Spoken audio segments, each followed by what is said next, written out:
Okay. Cool. Damn. What you looking at? Porn on the work computer? Poker It and did porn. look look like that, huh? Yeah, that's that little splash screen. Boy, that's our intro. Oh,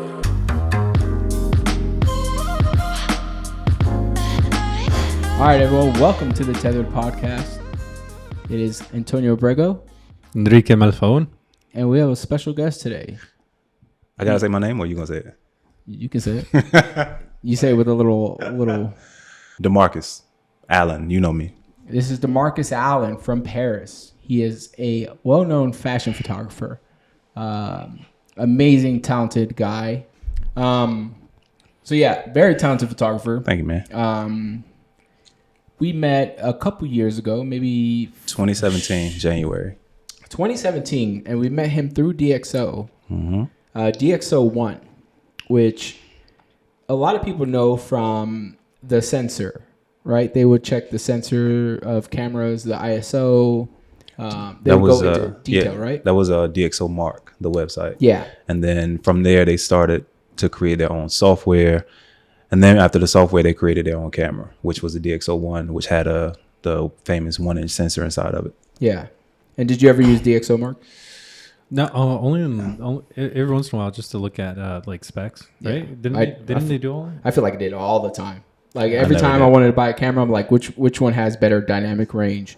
Go to dxomark.com and just like look at the sensors and shit to see which one had better dynamic range. It was crazy. Like I never looked at it until I started working there. Once I started working there, then I started to care more about like the dynamic range you know what I mean? But before that, it was just like, I just want to take a nice picture. Yeah. You know what I mean? I think for me, like I used this a little because I was changing out of Fuji, going into Nikon. And then at the time, I just Googled what camera has the most. And at the time was the D810. Yeah, I guess their SEO was on point.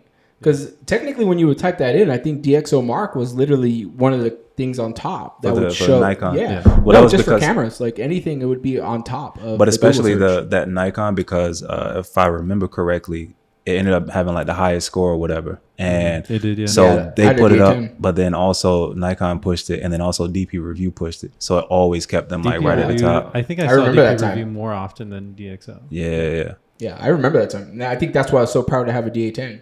Yeah. Because I had one, I was like this, and even when they had the D850, we were talking about this the other day, and I was like, I still need this D. I was like, D810 is the perfect camera. I have like, I don't need such anything good other memories than for that. the I wanted D810. it. I would rebuy an old just to have. You did. You had two, I think, right? You had two D810s, or am I Like tripping? currently? No, back then. Did Am I tripping? I? I thought at one point you did. I liked them. I just hated the ergonomics of a Nikon camera, so I couldn't use them. I hated the So big, all the ergonomics. buttons. Yeah, and I just hated the menu system. I could never figure it out. But I, like whenever I would hold one and shoot it, I would just always fall in love with the sound of the shutter of a Nikon. Once you figure it out, bro, like there's so many buttons on it, but that once you figure it out, it's even better. Dude, because you have so many customization features that you can do, especially this guy. And I think that's something that like even people say the same thing about Sony cameras. And for me, it's not really like they say like the menu system is tough. But for me, because I started photography on the Sony, it's just it's like sense. native. But Sony you know? doesn't have the comfortable. buttons, right? Like Sony doesn't have the buttons like Nikon does. No. Nikon got buttons everywhere, like in the secret See, compartments, in the that's- battery drawer. For me, like that's the thing I love because like I love using hotkeys in the programs. So to me, I look at it as hotkeys. So I just would learn what they would do, and I even like would do like multiple button combinations to switch camera profiles. To Bro. switch it. It's like Let me tell you, this guy, like if there's a person that uses every single Nikon button, it's this guy. Bro, he would be like, all right, so when we're shooting, I got a custom setting for the feature table. But when we're out in the next room, I got a custom feature for this room and this lighting. Yo. So all he has to do is switch a custom setting Yeah. for each room, Everything and he's ready to go. Every time I shoot, I'm the person who actually uses the least amount of buttons on the camera. As long as I know what the ISO is, the shutter is. You just change it in the room. Yeah. That's how I used to be, and now I feel like I'm a hybrid. I'm I'm you and him because he's got me using these custom settings. Yeah, and it But makes the it same- faster, I'm sure. Yeah, 100%. Yeah. Yeah, 100%. But that's like when people ask me which camera should I buy because of based on such and such features. I'm just like, I don't know, because I only use 3. Like I only use the most basic stuff for photography. So like even like I shoot on the Sony A7R4, but I don't use that thing for not even half of what it's capable of doing. You know what I mean? Just like the features of what, like I just no. Have you done billboards?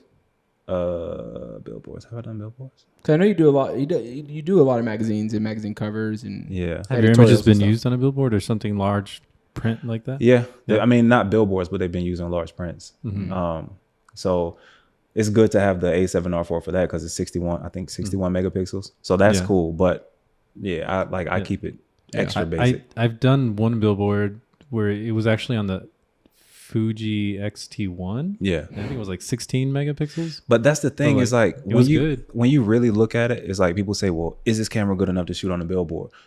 Well, when was the last time you got up close to a billboard? Yeah. Exactly. I mean, all the cameras are pretty much good now, right? Yeah, but you don't get close enough to distinguish if the detail is 16 megapixel or 31. You know what I mean? I heard that the most important place for resolution is actually like the posters or the wall art in a casino maybe, or like poster size, or like maybe something like the size of a bus stop. Yeah, because people actually get close to it. Exactly, and that's where they can see detail. But like a billboard that's like like on the top of a building. Up. Yeah. Like apparently those prints are actually like giant dots. Yeah, that's all it is. Actually get close. Even like in Paris, when you get up to because they're like they have the inside the metro, like their subway, they change the ads. It seems like every single day. And when you get up close to them, it's literally just dots. Like that's all it is. You can see what the dots, you know what I'm saying? So yeah, like when I do stuff for like gallery showings for my book or something, I just make like I'll get them printed in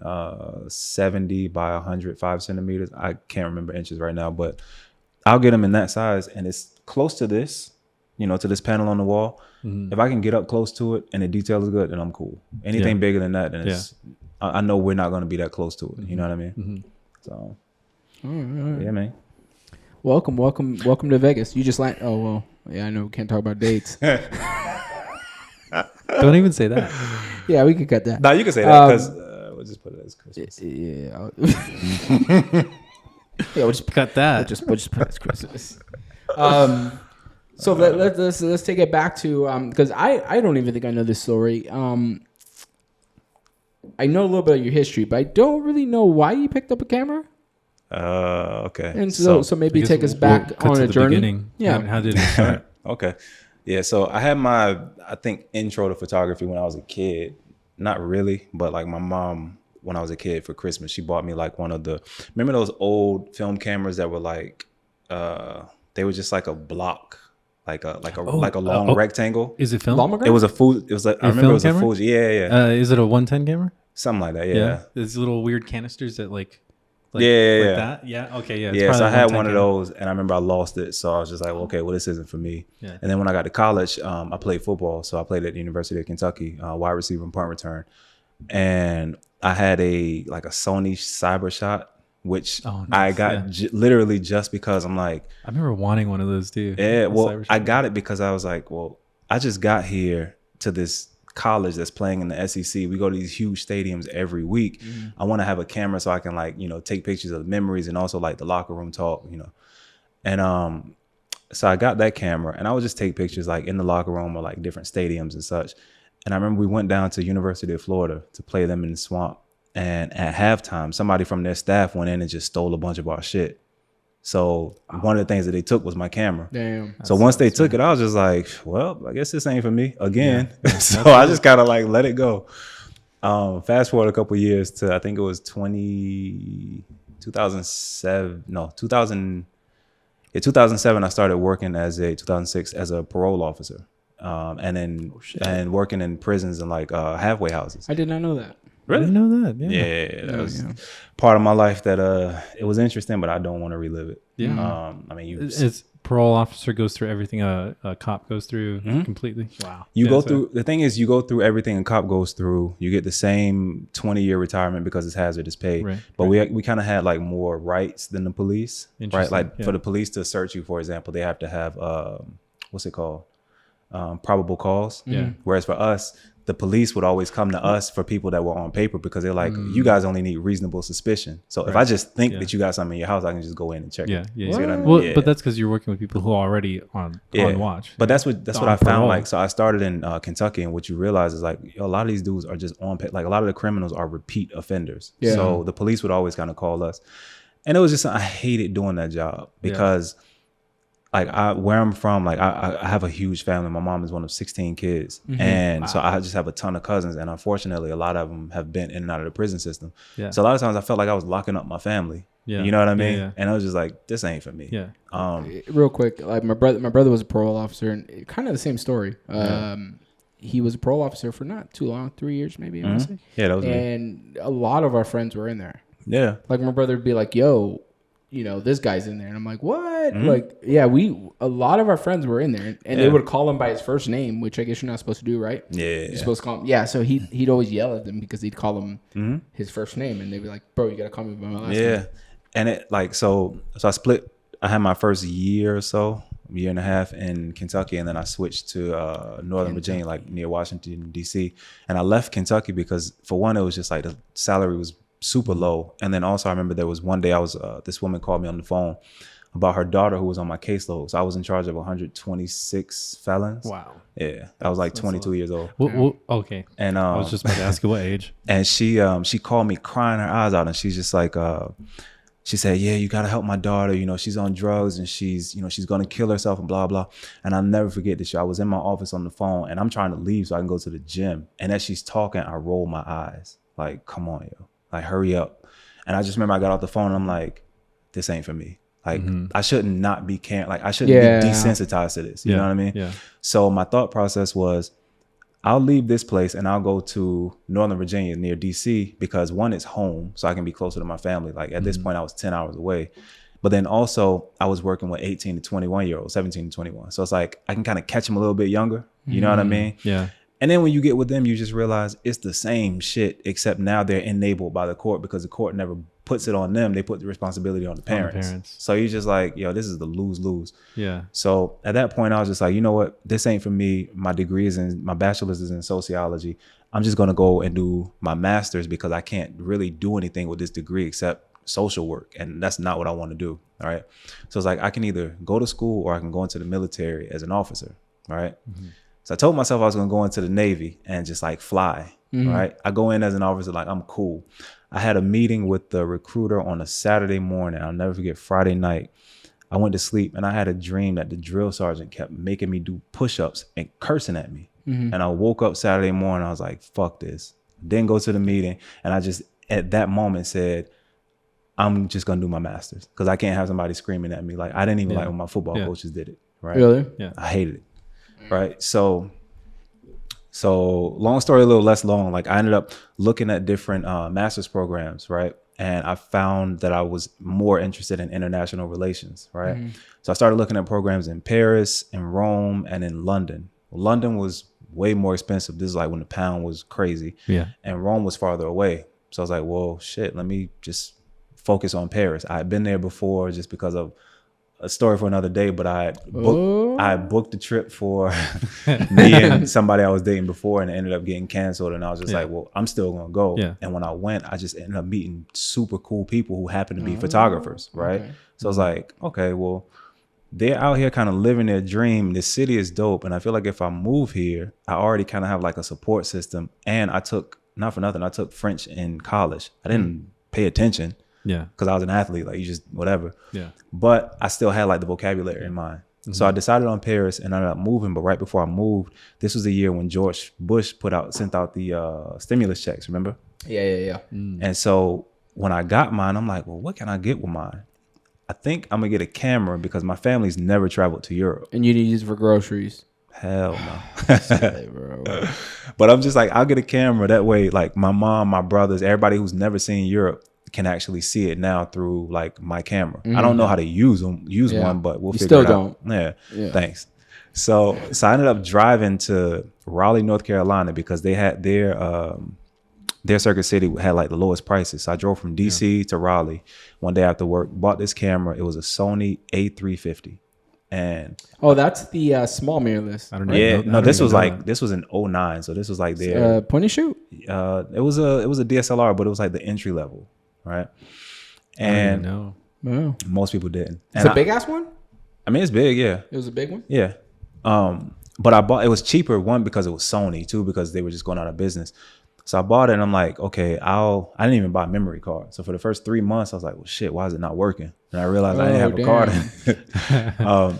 And then it just stayed in the closet because there were so many buttons on the camera. And I'm just like, yo. It was intimidating. Yeah, I'm like, I don't want to use this. Like, I just want to take pictures. So little by little, I started walking around DC, like around the White House and National Mall, and just taking pictures.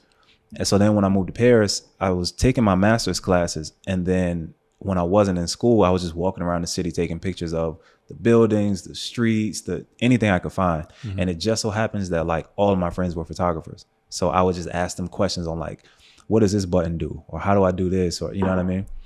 And I just started to realize that they were all in fashion.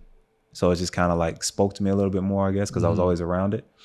What's up? Did you say Sony was running out of business, or I think the store? The store. Circuit City was going out of business. Oh. And Sony was cheaper because this was in 2009 when nobody was using Sony. And this wasn't in Paris. No. This was in Raleigh. Right. So that's all I was. So I was just taking pictures of just the city, and I would travel a lot in Europe because once you get to Europe, it's super cheap. You know what I mean? Like I flew to Pisa for like €20, right? It's super cheap.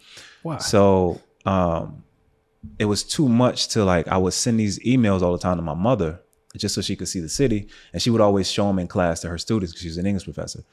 And I just got sick of sending these heavy emails. So I created a website on Wix. That way she could just log on to it, see the photos. I had like Wix in forever. Yeah. Dude, I had a Wix is still top notch. You remember you could put like music on your website. So I had OK by Usher. That's what playing. So it was like mad chill. So you could like look at my photos and just like relax. Was that on your MySpace profile too? Nah, MySpace was I can't remember what I had on that. Yeah. But I remember music was like the thing for your website. Yeah. So you put it on. It's good. So if you would go to my site, you would just see all these like landscape pictures and stuff like that. And I started to get bored. So what happened was I started contacting models and just asking them like, hey, would you shoot with me? Like, I need a subject. And they would always say, well, no, because you don't have a portfolio. It's like, well, no shit. Like, I'm trying to build one. Yeah. So eventually I took some pictures and I posted them on my website. And within a couple of days, I started getting just random people sending me messages. Oh, we love your photos. I was like, I guess. I mean, I didn't do anything special. I just kind of got out what I wanted to shoot, So it started there. So I started just kind of just finding people like around my neighborhood in Paris or just like people I knew and taking pictures of them. To me, they were never good, but, they just kind of evolved from there.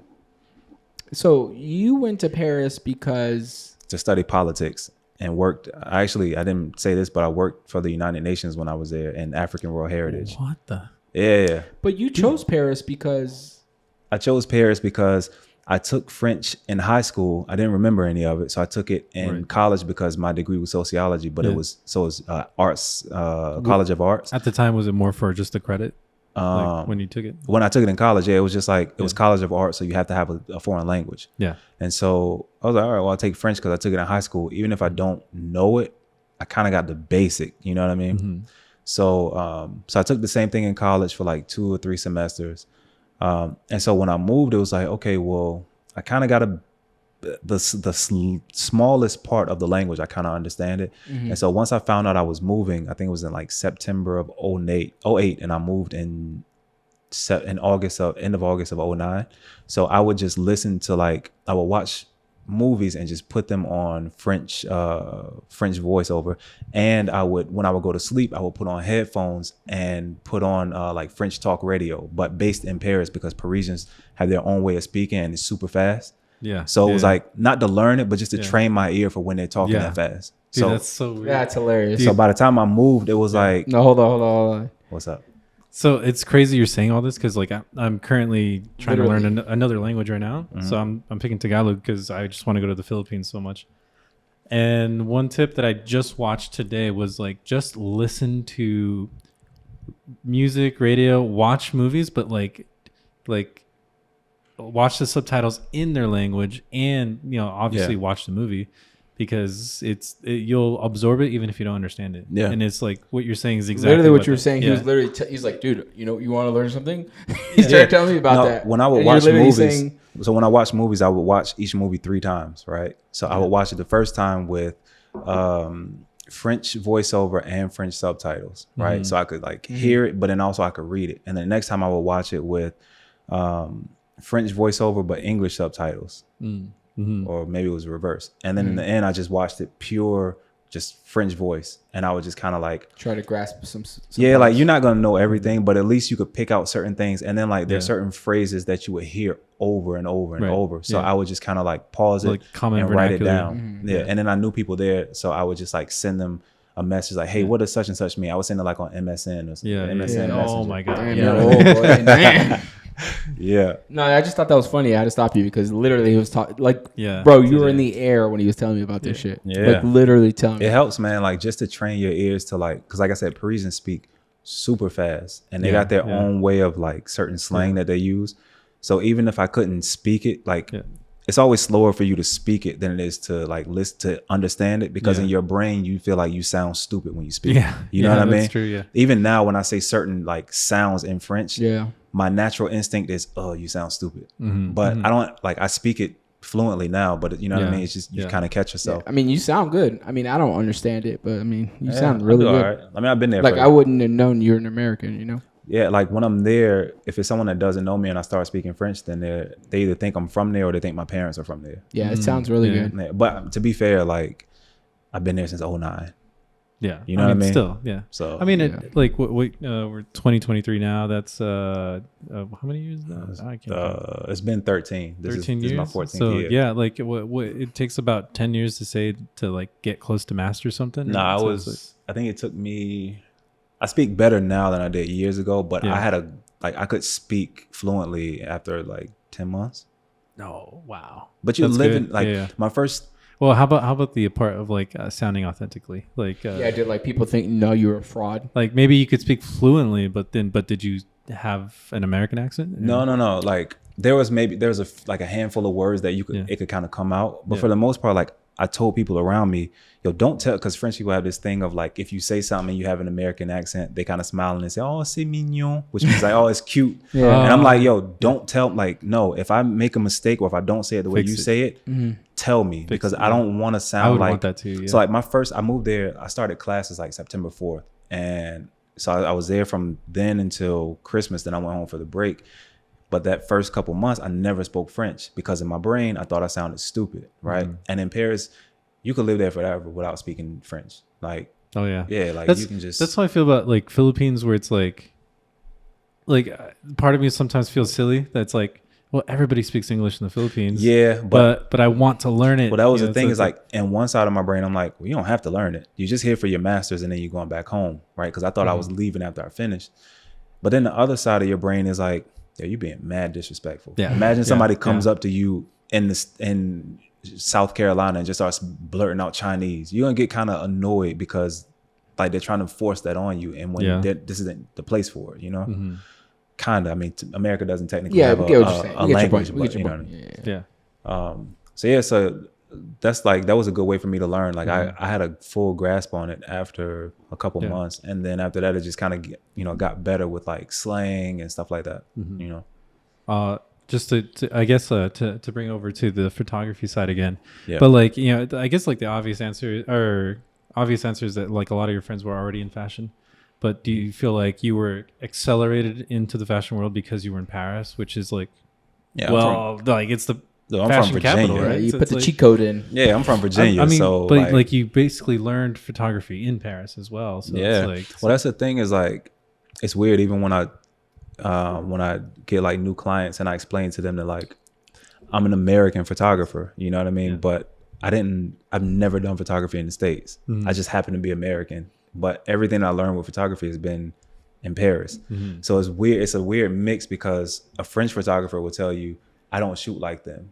Whereas an American photographer will tell you, I don't shoot like them. It's kind of like you lived in Virginia before, right? If you're from Virginia, from where we're from, you go up to New York, they'll say you sound Southern. Whereas when you go to Florida or Georgia, they say you sound like you're from the North. You see what I mean? Yeah. And for my style, it's kind of the same thing. It's kind of like aesthetically a little bit French, but then it's a little bit American based on my experiences in life. So I never know what to tell people what my style is. I just tell them, I just see all the things that I don't like and I try to do the opposite. You know what I mean? Yeah, it's interesting because like my experience with other photographers has been all Americans. Like, they all live here, they all moved here, or they all learned here. Yeah. So it's like, I feel like that's interesting. Like I have met a few photographers that are from overseas. Yes, like I do on Instagram follow them, but I don't get to meet them or see how they are like on set or something like that. Yeah. But so yeah, you just brought like a whole different thought process of like a French style or a Parisian style. I don't know which is the correct terminology, but like I guess Parisian's Paris, right? So, but yeah, like because it's just like a whole different thing. I haven't really like thought about as like a style based on where you're from. So yeah, I mean, I can see people's styles when they shoot. You know what I mean? Like most photographers that are from the States, when I see their photos, I can tell they're from the States. Like if they're Italian, I can 1,000% tell they're from Italy. But does location help? Like, what do you mean? if you saw like what's available to you? Yeah, because I mean, I feel like if you judge it by their location and It's not just the that. people, But It's the location, but it's also just the style and the sensibility of like how they shoot. You know, like French photographers just shoot a certain way. Italian photographers. And this is based on photos first before you even know anything about the photography, right? Yeah, but like, excuse me, Italy is just a loud country, right? You look at anybody that's from there, what do they wear? Big ass Hogan tennis shoes that are super ugly. I'm sorry. But everything they wear has a huge logo or patent leather or something because it's just how, you know what I mean? And so a lot of times their photography kind of reflects that. Yeah. Whereas when you go to France, especially Paris, their style, like you could see a woman in the street who's dressed in 10,000 in clothing, but you would never know it because everything just looks super like discreet. And a lot of the photographers shoot the same way where it's like conservative, but still kind of pushes the edge, like as far as like beauty. And then in the States, when I look at the photographers from here, you can like, not always, but you can almost always tell that money is the first thing. You can always tell that like the budget is supposed to be on showcase. Look at this. Look at cinema. Look at film. Yeah, you know what I'm saying. Like if you right look when at, you said that, I was like, oh yeah. If you look at the film industry, why are they making the 1300th version of Fast and Furious or now an Indiana Jones? Whoa! And I like them joints, but or get on the mic again. Or an Indiana Jones number 8 or something like that. It's like. You know what I mean? And it's like, it's just bigger and bigger and bigger. Yeah. So you don't even pay attention to the plot. You're just looking at like the explosions and the money they spent. But the budgets make sense too. Because if you Avatar think about, too, though. So. I was waiting for him to say that too. I didn't see it yet. It's sold I haven't seen it yet either. I only know about the budget. I'm trying to go see it in 4D, but it's sold out every day over there. But I heard the movie deserves its respects, right? But like the budget thing, right? Like for example, all these shoots are like huge productions, even the photo shoots, right? Like there's like 100 people on set. Yeah, and it's different in Paris, right? Like it's a smaller team, but it's all high quality and everything. That's why I hate shooting it. Higher. I mean, I love the vibe and the atmosphere and the weather of LA. I hate shooting there. Same. I hate shooting there because everybody is just focused on how much they can make and themselves. Yeah. Like anytime I contact a modeling agency there for no matter what it is, the rate is triple what it should be. Just because all they care about is the money. They don't care about the fact that like these photos are going to be beautiful and your model will be able to use these to get booked on this or that or whatever. Or it's just a dope project. All they care about is the bottom line, which is how much can we bring in? And I like, so every time I'm there, shit just makes my skin crawl. That's the American way. I hate that shit though. That's what happened to me. Like I went to LA to do fashion. Like I was like, I love this. So I love doing my own shoots. I love doing all that stuff. Like all that stuff was fun. Yeah. I loved hanging out with the people I worked with. I loved seeing the outcome. Moved to LA, worked with all these like bigger people, bigger companies. And I was just like, I just met so many selfish people that were just in it for themselves.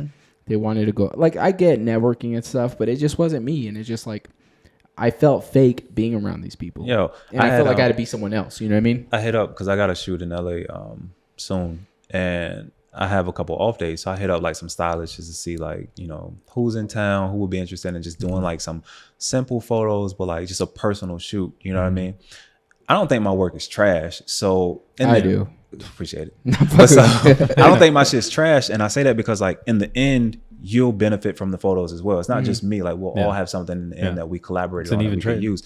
And then the first question they ask is, what's the budget? It's not what's the mood board. It's not who's the model. It's not where are we shooting. It's not what ideas do you have. It's what's the budget? And it's like, who gives a fuck? Yeah. You know what I'm saying? Like who cares? Like, yo, do you know like most of the shoots that I have, I don't even have an assistant. Yeah, like, that's crazy.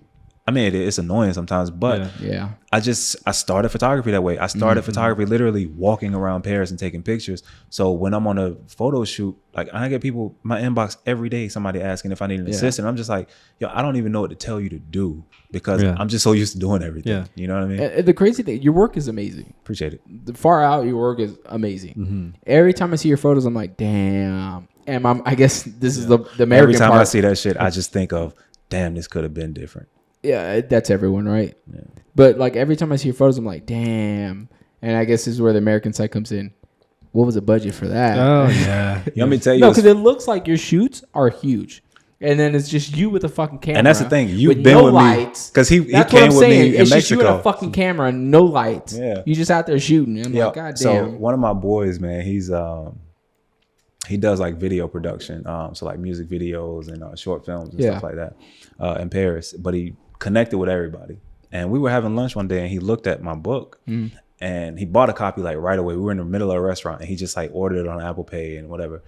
And to me, that meant a lot because my book ain't cheap. Like it starts at $250. You know what I'm saying? And he got it, and he's just like, "Hey man, between us, what was the budget on this book? Because I'm only on the second series, but this looks crazy, bro." And I'm just like, what would you think it is? I'm just in my brain. Yeah, I'm like, no, that's a good entertain question. me. I'm like, Good- what good would you think it question, yeah. was? And he's like, for me as someone who works in production, I would say $250,000. Yo, I laughed my head off because I'm like, Yeah. this wasn't that. Like, but you know how it came out that way because I just do everything myself. There's a lot of blood, sweat, and tears. 100%. Let's talk about the book. So the book is right here. It's on the table. Is it okay if we show the stream? Tell us- I can put it on the screen. Tell us the Yeah, name. yeah. Tell us the name. Why did you make it? So on the cover it says Nita, and then you can see this text, which is, does the camera pick this up? I'll put it on the screen. Not right Okay. now, but we can probably. You can hold it if you want. Yeah. If you want to grab it. The text on the book cover, everyone asked me like, oh, what is that? What is that? It's actually one of my best friends from since I was 12 years old, Jason Woodbury, who's a super talented artist from Virginia, but now he's based in Charlotte, North Carolina. And he created his own text called Lax, which is based on Henrietta Lacks from before. Like, do you Googles? Because I don't remember. half Okay. that stuff. Yeah. But Google. and this was a text that he created specifically for African Americans. He had it on display, I think, at either UNC or Duke University, like a super huge thing. And I thought it was so beautiful. And I just asked him, like, because my mom and him were super close, and I asked him if he could do the cover. So the cover is literally my mom's name, Nita, which is chanted as a song over and over. That's beautiful. And so the full title of the book is Nita, An Impossible Dream. And the impossible dream part comes from three different things. One is the dream of my mother, who was an English professor, a literature professor, but she grew up one of 16 kids, in and out of foster homes, like sexually abused when she was a kid, but all she ever wanted to do was be a teacher. One of within the last 3 texts that she sent me before she died, my mom died suddenly at the end of 2019 from a random asthma attack. But she sent me a text saying, can you believe I just passed 20 years being a teacher, which was my dream since I was a little girl. Wow. Right? Like a professor. So that's one part of the dream. The second part of the dream is that this book literally came from a dream, right? So my mom passed. I was in Paris. My brother texted me and just asked me where I was, right? Since the terrorist attacks in Paris in 2015, whenever somebody asked me, where are you? I immediately checked BBC to see like what happened. Yeah, see what happened in the world. And I'm like, I'm in Paris. Why? He said, come home. I said, why? And he just said, Mom. And I'm like, the fuck, what are you talking about? I just talked to her 2 days ago. I said, what are you doing? She said, I'm in the jacuzzi with your aunt. I'm living my best life. I'll call you back. Right. Super happy. So I was just like, what are you talking about? So I call him. I'm like, what's up? And he's just crying on it. My brother's a lawyer, like the hardest person you'll ever meet. Yeah. And he's just like, Mama died. And I'm like, the fuck? She's only 57. What are you talking about? So long story less long, I had to fly to the States that same day, a 10-hour flight where I'm literally just sitting on the plane. Like, I don't have any news except that I lost my best friend. That's all I know. Like, me and my mom talk 20 times a day, you know? Yeah.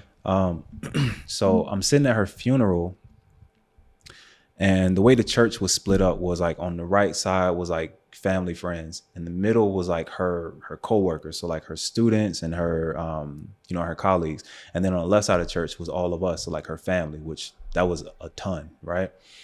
I remember going into church. I never looked at the front because for me, I don't like looking at people. I like my last image of you to be the last thing that I see. I don't like looking at people in the casket because they never look the way they're supposed to, right? Yeah. So I never looked at my mom that day. But I remember sitting there and just listening to all her students and her colleagues get up and talk about like nothing, like her being inspiring to them, but nothing to do with teaching. It was all about like, yo, when I found out I had diabetes, your mom took me to the doctor and then she taught me how to like do my measurements and do this or that. Or when I told her that I had a new boyfriend and I was going on a date, your mom made me wear what I was going to wear on a date to the class so the class could judge me and make sure it was good for this guy, blah, blah. Like just a really good person. And so I just remember sitting there and thinking, you know what? I told my mom that I wanted to do this project, NITA. It wasn't called that before, it was called 4.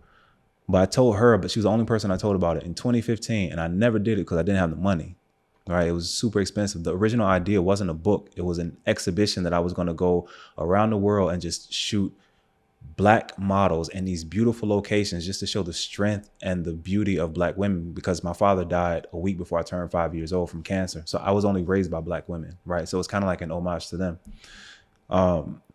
So I'm just like, yo, I'm going to do it. I don't know how, because it's going to be mad expensive with all the money and the funds I got to put up for this, right? So I left that night from Virginia to go back to Paris because I just didn't want to be around like that atmosphere. And as I'm in the flight, I had this dream. I had to go Norfolk, Virginia to New York, and then New York to Paris. And then the New York to Paris flight is like 7 hours. So I just had this long dream. And at the end of the dream, my mom came to me and she just gave me a hug. And when I pulled away from her, she smiled at me and like just like she did, like she would do in real life. And she said, "I love you." And she handed me an envelope with a check in it. And I remember I woke up in Paris because it's always like the overnight flights. So I remember I woke up and I'm just like, the fuck? You ever have a dream where it's like it feels so real that you wake up and you're just like, nah, I want to go back to sleep. You know what I mean? So it was one of those. And I got up and I'm just like, I don't know what that meant, because a therapist will always tell you like a dream has a secondary meaning. So I'm just like, I don't know what it meant, but it was just good to see my mom in that moment, because for the days leading up to her funeral, every night I just had a different dream of her last moments of life, like dying, and I had to watch it from literally a different like camera angle, right? So the fact that I got to watch her now just like giving me a hug saying I love you and giving me a check, it was like, this is cool, you know? Yeah. So I go to my office and I had to go to the bank that day for just take out some cash. And my oldest brother, the same one that told me, he sent me a text. He was like, "Hey, what's your bank account information?" Yeah. I'm like, my French bank? He said, yeah. I said, why? He's like, "I need to send you some money." And I'm like, "Oh, just send it to my PayPal." He's like, "Nah, mom had a secret life insurance policy that none of us knew about. And I got to send you some money, but PayPal is going to charge me too much." I'm just like, fuck, like, my mom was like a little ghetto girl, so I know she didn't have a lot of money. And growing up, she would always tell us, yo, I got a life insurance policy that's worth $10,000, just enough so y'all could put me in the ground and take $500 each and go on with your life. So in my mind, I'm thinking like, I only got $500. Like, who cares? Yeah. And he's like, no, this is like a lot more than that. So I gave him my information and he sent the money through, and I'm just like, is this what my dream was for? Was to tell me that she came to you. Yeah, it was like when I was just hours before at her funeral saying, I'm gonna do my book, but I don't know how I'm gonna do the money. Yeah. Then I have a dream that she gives me a check, and then literally the next day, my brother says, I got some money for you. So it's almost like everything, like I always believe in signs, and I've always been kind of led by my dreams. And so that was kind of like the second part of the dream of this book, was like, it was literally financed by something that came to me in a dream. And then the third part of it is just because every single photo shoot in this book is 9 shoots in the book. Every one of them came from one of my dreams. Because when I was a kid, my mom would always tell me when I woke up to either tell somebody a dream. If it's a bad dream, tell somebody about it or it's going to happen. Because she had a bad dream that one of my cousins died from asthma, and she didn't tell anybody, and he died 2 days later from an asthma attack. So, and that's when he was 13. So I was like 6 or 7. So from then she would always tell me, either tell somebody your dream or write it down. So I would write down all my dreams. So every photo shoot in that book is in the notes app on my phone. Like I just woke up and I typed it down real quick before I forgot it. Which is good to do because you always forget them, right? Yeah. And your mom said write down or tell somebody about your dreams because If it's a bad dream. It's a bad dream. It's a bad dream. Yeah. Okay. If you don't want it to happen, tell somebody about it. No, that's crazy because like my mom has dreams as well, and she like it's crazy how accurate and like before things come around or come true. Yeah. It's nuts. And that's kind of what I wanted to say because Bree's the same way. Yeah, Bree, and she tells me all the dreams, and then sometimes a lot of them come true, which is a lot. And I just try to follow them. Like even look at the fact that I moved to Paris was based on a dream that I had that a drill sergeant was screaming at me. Yeah, you know what I'm saying? That's true. Yeah, it's still connected to dreams. Yeah. So anything with me that's with dreams, I'm just like, all right, like I'll listen to it. You know. So that's how the book got started. Let's talk about the process. The process was I got that money. I think that was in December. Was it basically, you don't have to say any numbers, but like solely funded by the amount that was given? No. I used funding from everywhere. I mean, it was mostly funded by that, but then there was also like a majority of it was that. But then I also, when Biden sent out those checks during COVID, that shit went straight to the book. Or when I was working, I put money into it. A lot of hookups too. Yeah. I mean, when we went to Mexico, we were at like a luxury resort. Bro, they gave us. Resort. I sent them an email. So basically, what happened was, I got the money like in December, like all of it, right? And I let it sit in my account. I was working for a creative agency in Paris, but I hated it. I fucking hated this job. Can I curse on this podcast? Yeah, you're fine. All right. Yeah, I hated this shit. We'll bleep. I'm kidding. Just going every day and knowing that like I could be doing something else is gonna fulfill me more. I remember those text messages all the time. Yeah. And so I took my girl to Positano in Italy, like on the Amalfi Coast for like 2 weeks or something like that. And just like in August, because everybody in France goes on August vacation. So we get back August 24th. We have a team meeting at the job, and then they have a second meeting. And the boss is like, he was cool with me. Like I bought this dude Jordans for his birthday. Like we were just mad cool, right? So he's like, yeah, we have like a creative meeting, and I was in charge of business development. So he's like, you want to come to the meeting? All right, cool. So I go into the meeting. The girls are in there. He's talking to the creative directors, all that kind of stuff. And then the girls leave. And as they leave his office, I'm like, so what did you want me to work on this week? He was like, can you shut the door? All right. So I shut the door. I said, what's up? And he said in French, on va s'arrêter là, which is French for we're going to stop here. And I was like, what you mean? Right? And he's just like, your job, we're just going to stop it right here. First off, that's illegal. You're not allowed to just fire somebody in France. It ain't like the States. You can't do that. And like that, that's fucking disrespectful. Yeah. And I was like, what happened? And he's just like, we're still in the COVID period. We don't have any business coming in, blah, blah, blah, blah. And I'm just sitting there listening to him like, on one part of my brain, I'm like, yo, I would kill you right now. Like, this is so disrespectful. On the other hand, super disrespectful. And then he had a nerve to tell me, he's like, so if you want to finish out the day, like, you know, blah, blah. And I'm just like, fam, you really think I'm about to work for you? Yeah. Right. So I just went to the other side of the office because we had like an open space between me and like all the creative girls. And I just took my backpack. I ain't say nothing to nobody. I just walked out. And I remember I walked down because it was like in the center of Paris. I remember I just walked into the middle of the street and I literally just looked up and I said, thank you, God. Thank you, God. Because I've never quit a job before. I mean, when I was 16, I just stopped going to work at Burger King. But I don't know if you consider that quitting. You know? It was Burger King. But like, disrespect. It was just, and I'll never forget because I went home. It's in the video that you helped me put together. Thank you for that. Where I literally got to my apartment that same day and I just recorded a video saying I just got home from being fired and I'm not mad because I'm about to start working on my book. So that was the start to it, was August 24th, 2020. And so from there, I just started contacting people like Star, the stylist who went with us to Mexico. I hit Antonio. Shout out to Star. I'm like, yo, I need some video for this. Do you want to come? You know, and he's just like, yo, you my boy, like, let's go. So I just started reaching out to different hotels and properties and resorts and just telling them like, this is what I'm working on. This book is literally a fashion book, but it's centered around not dissing anybody else, but literally the celebration of the beauty of Black people. Because I do a lot of work with fashion companies and they almost never use Black people. And if they do, you look at like the perfume ads by Valentino, or you look at the photo shoot that Giselle did with LeBron James, right? We're always considered either a beast that the white model is attached to, or an ornament for the white mom. And I just hated that shit. I remember hearing that. Yeah. So I was just like, yo, I just want to do something where we ain't dissing anybody, but we're just like, it's a celebration of us to kind of like just level things out, right? Mm-hmm. And when I explained that to people, the first place we hit up was a place in Mexico.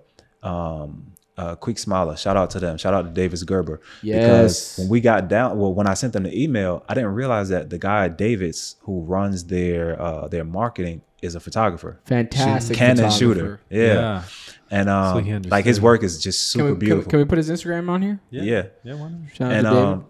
And Great super guy. cool. So he wrote back and he's just like, yeah, we'll give you guys a villa for 4 days. And I'm just like, all right, man, but I know y'all's rates. Like normally that villa is like $6,000 or something. Like I can't pay all that for a week, like, you know, for that price.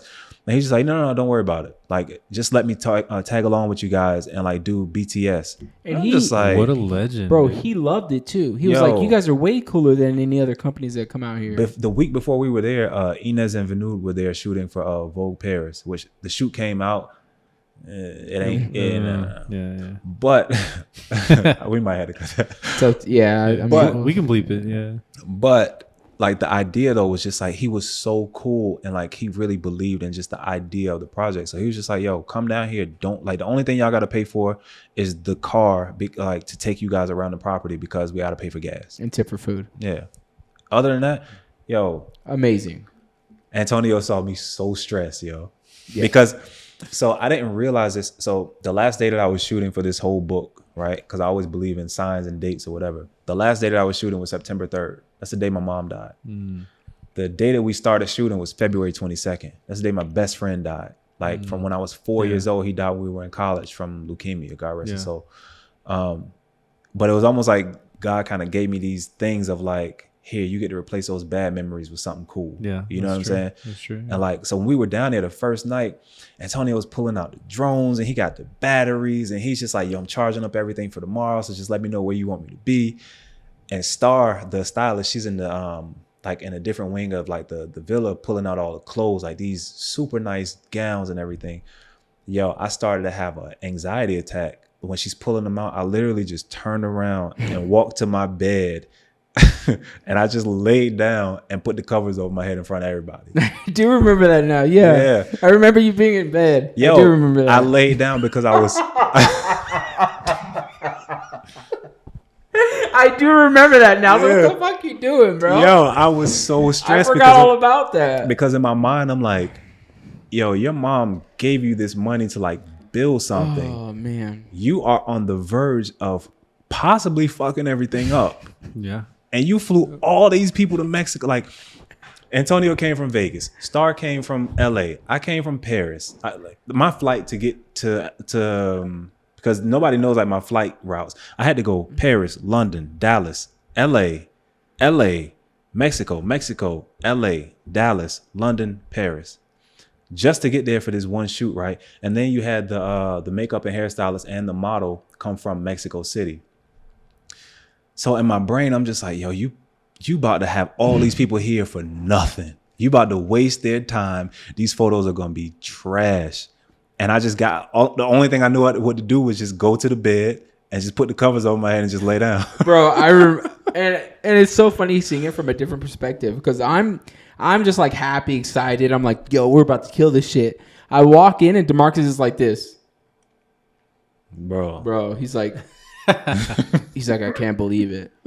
He's like, what am I doing here? Yo, we were like, everybody else was asleep because like the villa was dope. Like Star got to sleep outside under the stars. Like it was super nice. Yeah. And get up on the mic a little bit. Oh, I'm sorry. And me and Antonio we were up at like 3 a.m. Yeah. And I remember like mood boards and shit. You could put it in the video, but I have a photo that you took of me at like 3 a.m. with your Leica when I was sitting on the couch by myself with my MacBook. The black and white one? No. There was another one where it was in color.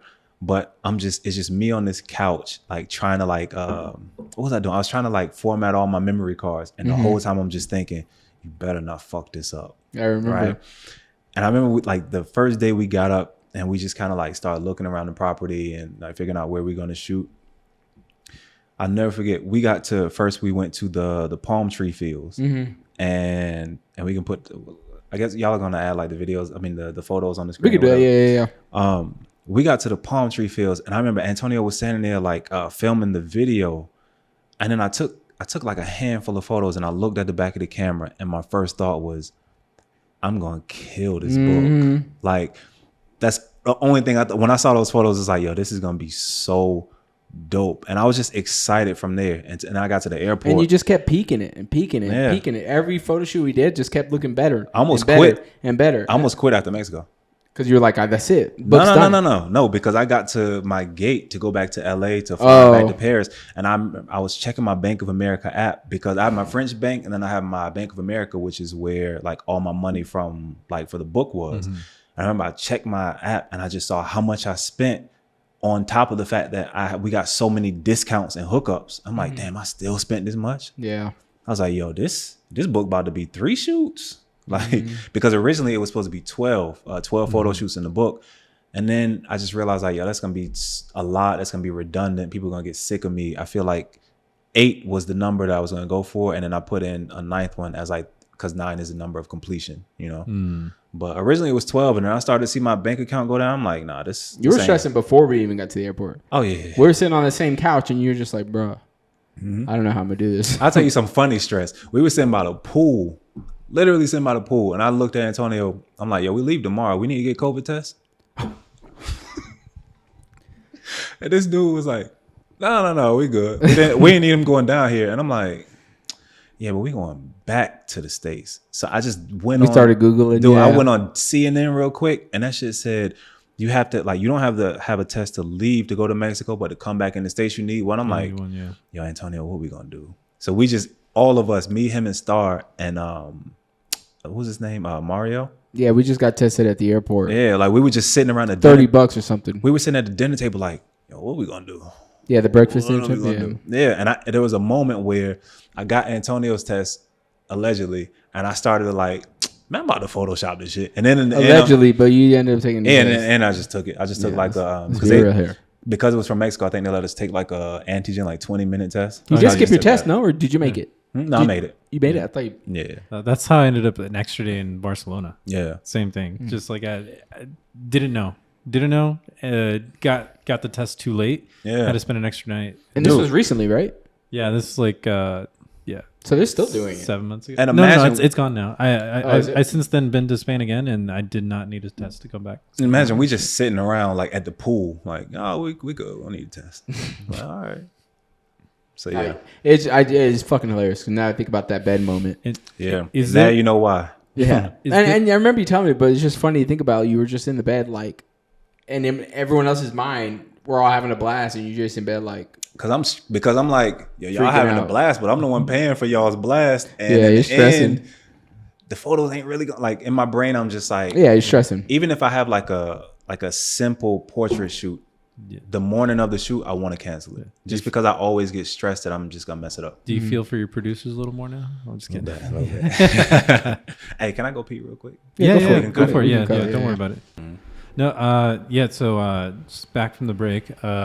No, I was kind of saying to you just a second ago about like, you know, you had the pressure of paying for everything, and it wasn't even just the financials. It was just like, but I remember pressure of everybody, like you're like I on called. This project, I remember I told Antonio about it, and I was just so excited. And I remember I never forget. I called Star because I've been wanting. Every time I would come to LA, I would see her work, and I would want to shoot with her, and it just would never work out because there wasn't any money, or there wasn't this or that, or just the dates didn't line up. And I remember I was jogging in Paris at 6 a.m. And when I was jogging, I'm like, wait, she's probably awake. So let me call her. So I called her in the middle of my jog in the morning. I'm just like, hey, I know. And I'm just like, hey, would you like, and I explained the project to her. Thing is, if you just say if I would just say I'm shooting such and such person, and it's a personal shoot, the majority of, I won't say the majority, but probably half of the people that worked on my whole book would have said no, or would have, like, you know what I mean? Mm-hmm. Whereas like when I really explained the idea behind it, everyone was just like, this is dope, let's go. Like Antonio was just like, yes, let me come and do the video. Like, I don't even think I asked him to do the video. He was just like, I want to come do it.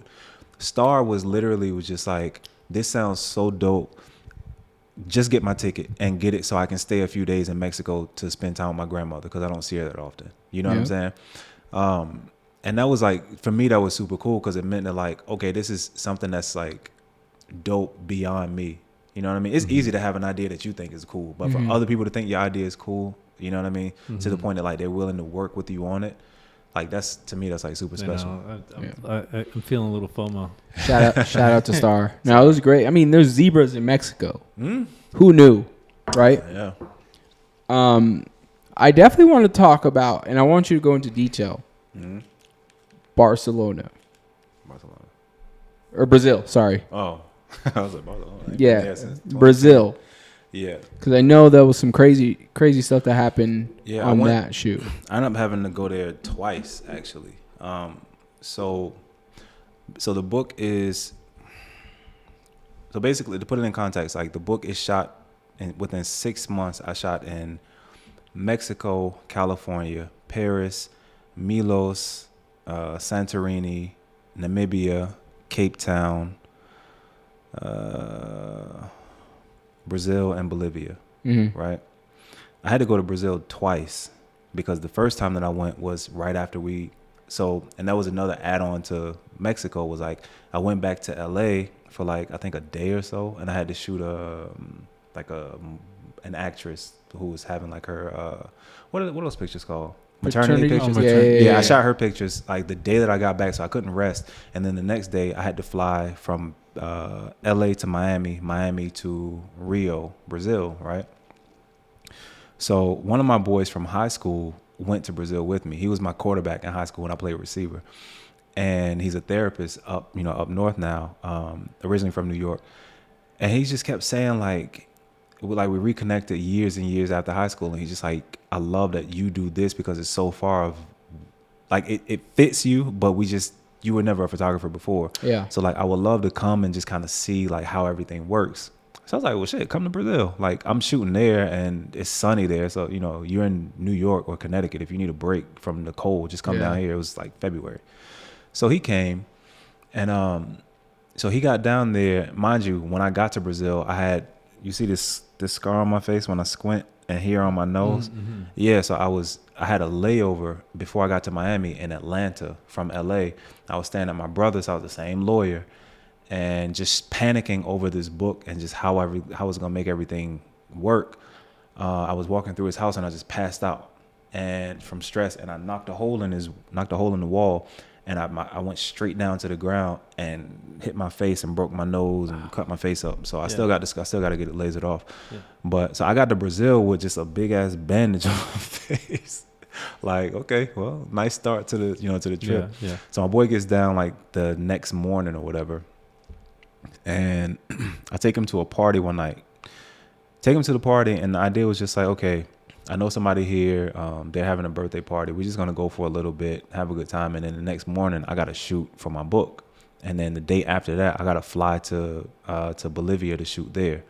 So we go out at night, but before we go out, I never forget, and I wrote it in my phone, wrote it in my notes. I told him, I'm like, yo, it's so dope to like, because he kept saying like, why do you come here so often? I've been there like 7 or 8 times, right? And a lot of times I go alone, purely because there's a list of reasons. One is I don't speak Portuguese, right? So when I'm there, people just leave me alone. Like I don't have to. When somebody's speaking French, even if it's in a distance, I know what they're saying, so I'm obligated to hear it. When I'm in Brazil, I just cut all that stuff off. Then it's cheap. Then I know the city. I know a few people there, so I can get around. And I'm just familiar with it. Like I'm one of those people. Like I got to be around stuff that's familiar, right? So I've been there a lot. And I told him, I'm like, also this city, like I've lost a passport. I've had a passport stolen here or whatever, but the city just makes me feel kind of alive in a sense, right? So I said that stupid shit. And then we went to then we go to a party, drink a little bit, and we're taking pictures, just kind of like having fun as boys. Like I literally haven't hung out with him since high school, but it's one of my closest friends now, right? Shout out to you, Vern. So the next morning we wake up and we just like, because he kept saying the night before, he's like, yo, I really want to go see the Statue of Christ, because we had a view of it from the apartment I booked us, like the Airbnb. Call an Uber at like 8:30 in the morning. We still hungover from the night before. So we get in the Uber and there's this girl driving us, nice girl. She's driving us up, and there's 2 ways to get to the Statue of Christ. You can either, at the base of it, you take like a trolley that kind of goes up, sideways all the way up, or you can drive up by taxi. no smart person goes up by taxi, because on the way up, on the left side you got the statue up on the right, but on the left side you have Santa Teresa, which is like one of the favelas of Brazil, which is like the slums, right? Yeah. Anybody that doesn't know Rio, they have like 120 murders per month, right? So it's super, super dangerous. And they don't give a fuck where you from or who you are. Like, you know what I'm saying? And but it was too early in the morning. We were still hungry. I just didn't think about that. So I was like, yo, just call an Uber. So we call an Uber, man, and we riding up. And all of a sudden, I'm in the back seat with this same model phone, iPhone. I'm in the back seat filming just like the ride up so I could send it to my little sister, right? She's still in the States. And we go over like this, you know, like the overpass where it's like, it's kind of a bridge and it's surrounded by trees or whatever. So once we get over it, he just runs and darts out in front of the car. So she slams on brakes, the car shuts off, and Vernon's sitting next to me. She's sitting in the front, and we just looking, and I'm just looking around for a quick second, and all I'm thinking is like, yo, the way the greens are popping on these trees and the way the sun is coming through, this shit looks like a movie, right? That's all my brain is going to. You're not even thinking about the kid in the street. No. Well, at first I thought about that, and then I thought about, I wonder why this kid did that. Maybe that's a thing in Brazil where like the little kids act like they get hit to get money, right? So this is really quick. It's happening real quick. But you know, like, you ever have those moments where you realize just how fast the human brain thinks? This was one of them where I thought about so many things real quick, right? And just as I'm like, oh, it's just a kid, like I started to say it out loud. Yeah. Just as I said that shit, this motherfucker took a step back, like after he brushed off the car, and he took a step back and he lifted up his shirt and he just pulled out a chrome handgun. How old?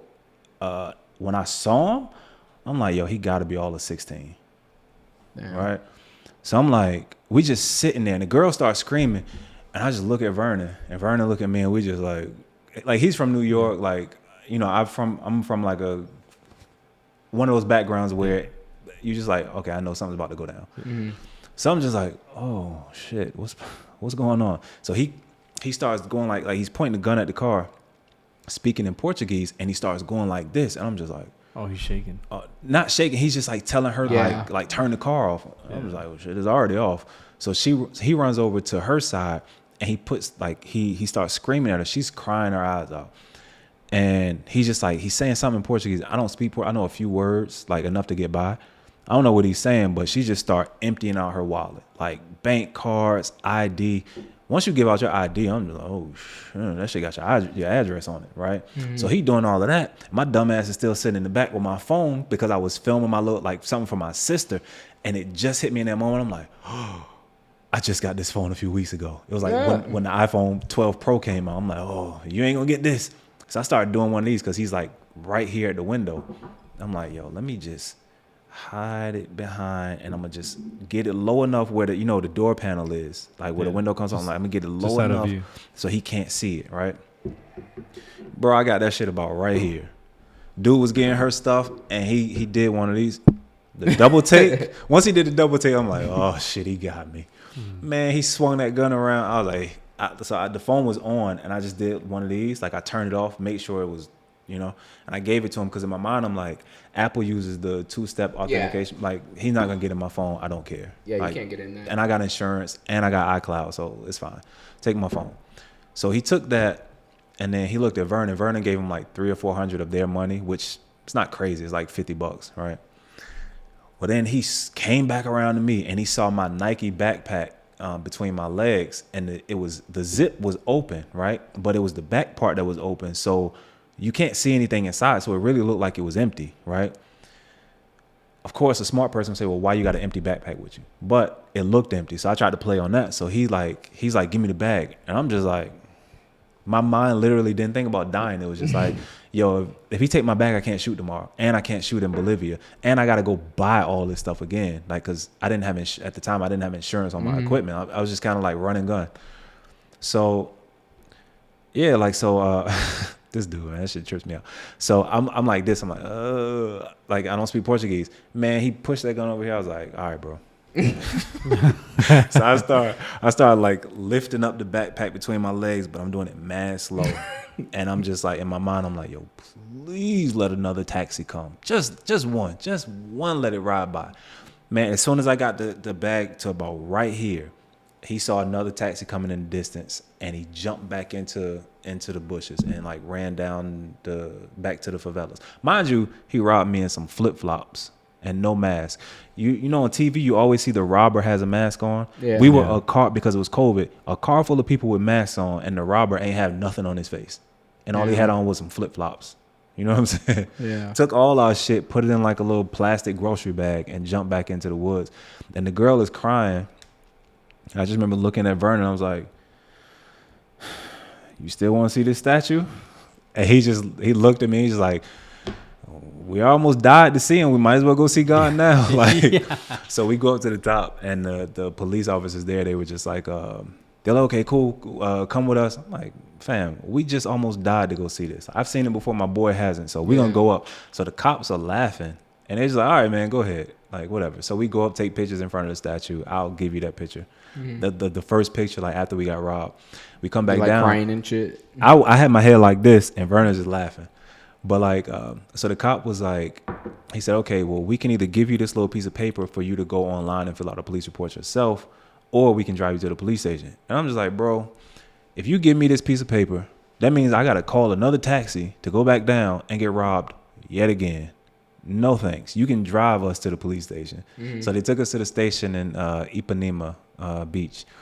We started filling out the papers, and the taxi girl, she's like, or the Uber girl, she flipping through the, what do they call it? The mugshot books, because every criminal in the favelas, like they have to have their mugshots done.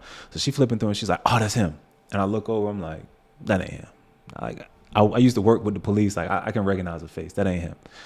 I'm filling out the papers with Vernon, and I look over, man, she flipped 1, 2, and just like the movies, how it always lands on 3. On the third one, she flipped the page, and I look, I'm like, "That's him." And she's like, "How do you know?" I'm like, "Cause he was right here on me while you were crying. I remember his face." Yo, this dude was 22 years old, and his nickname was Loco. And when I talked to the police, they was like, "Yeah, it's best that you gave him everything that he asked for." And I ain't give him everything. Like I gave him. So they knew who he was. Yeah, I gave him my phone, and that was about it. You know, and they kept saying, "Well, how are you guys so calm?" And it's like, well, yo, he got a phone that has insurance on it and is backed up by iCloud. I had some expensive sunglasses around my neck that he ain't take. I had on a nice watch he ain't take. All of this is stupid stuff. Like it was too early for me to remember to take all this stuff off. I'm like, and I had a bag full of not only camera gear, but also every day I wear my mom's pinky ring and a cross on my neck. And I had those in my bag, and he didn't take them. I'm like, so why would I be mad at him? Like, he took my phone. He can eat on that for the next 5 months. I'm cool with that. You know what I mean? But it messed up the thing of I couldn't shoot in Brazil that day because everybody was scared because I got robbed.